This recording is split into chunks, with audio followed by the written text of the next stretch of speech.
This video is going to talk about dividends.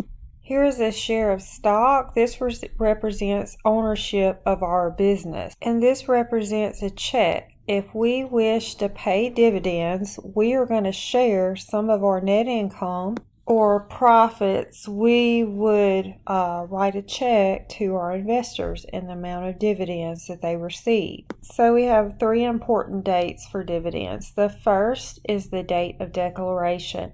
This is when we declare our dividends. This is the date that we're going to set up our liability where we promise to pay the shareholders. The second date is the date of record. This is the day that we stop the clock and we say who owns our stock on that day. Whoever owns the stock on the date of record are the people who will receive the dividends. People are constantly selling and buying stock, so we have to have a date that we say this is the date we'll make the list for the people who will receive dividends. And the last date is the date of payment. On the date of declaration, we set up the liability, and on the date of payment, we actually pay the liability off. So on the date of declaration, we are going to debit an account called cash dividends, and we're going to credit an account called dividends payable. So we're setting up our liability.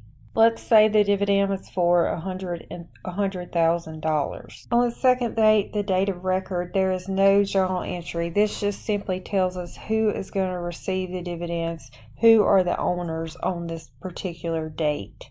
And then on the third date, we're going to debit dividends payable because we no longer owe them. We're paying them with cash, so we're going to credit cash for the $100,000. So what type of account is a cash dividends? This is a new account for us. Well, it is a temporary account, and it's similar to owner's withdrawals. The only difference is the corporation has to declare a dividend. The owners cannot choose to receive a dividend on their own. But it works like owner's withdrawals. It is a temporary account, and what that means is we close the account at the end of every year. Now, what do we close the account to? Remember step 4 in the closing process where you closed owner's drawing to capital? Well, now we're going to break our capital down into two pieces, paid in capital and retained earnings.